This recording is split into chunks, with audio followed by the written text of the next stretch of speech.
నేను ఎవరేసుకుంటున్నాం గ్రామ ప్రజలుగా కావచ్చు, పార్టీ కార్యకర్తలుగా కావచ్చు, నేతలుగా కావచ్చు. ఆయన చనిపోయే నాటికి లేని పిల్లలు, ఆ తర్వాత వచ్చిన పిల్లలు ఆ ముందు తరంతో కలిసి ఇవాళ ఆయన ఆయన జ్ఞాపకాలు నెమరేసుకుంటున్నారు, ఆయన గుర్తు చేసుకుంటున్నారు, ఆయన అమరత్వాన్ని అద్భుతంగా గానం చేస్తున్నారు. ఈ పిల్లలు అప్పటి వరకు పాడిన వాళ్ళు ఎవరు కూడా అప్పుడు పుట్టిన వాళ్ళు కాదు, కానీ ఇవాళ ఆయన అమరత్వాన్ని, అమరుల త్యాగాలని గానం చేస్తున్నారు అంటే ఆ మహిమ లేదా ఆ ప్రాధాన్యత, ఆ ప్రత్యేకత ఎక్కడి నుంచి వచ్చిందంటే త్యాగం నుండి వచ్చింది.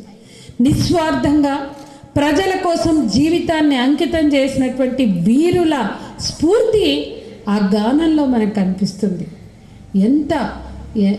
ఎంత త్యాగం అది!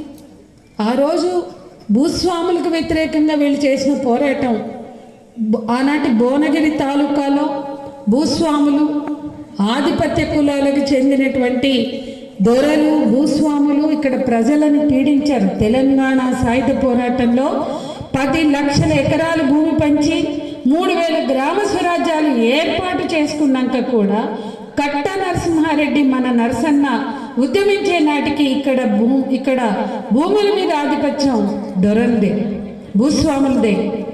ఇక్కడ ప్రజలని పీడించుకు తిని సావుకైనా పెళ్ళికైనా కోడి కోసినా మేక కోసినా కూడా వాళ్ళకి శిస్తు చెల్లించాల్సిన స్థితి నరసన్న పోరాడే వరకు ఉన్నదనేది వాస్తవం కాదా? కట్టా నరసింహారెడ్డి ఉద్యమం ప్రజల్ని సమీకరించి ఉద్యమం చేసే నాటికి భూస్వాముల ఆగడాలు ఎట్లా ఉండే, భూస్వాములు ఎంత పెత్తనం చేసిండ్రు, ఎంత పెద్దరికం పేరుతో ఎంత జులుం చెలాయించిండ్రో మనందరికీ తెలుసు.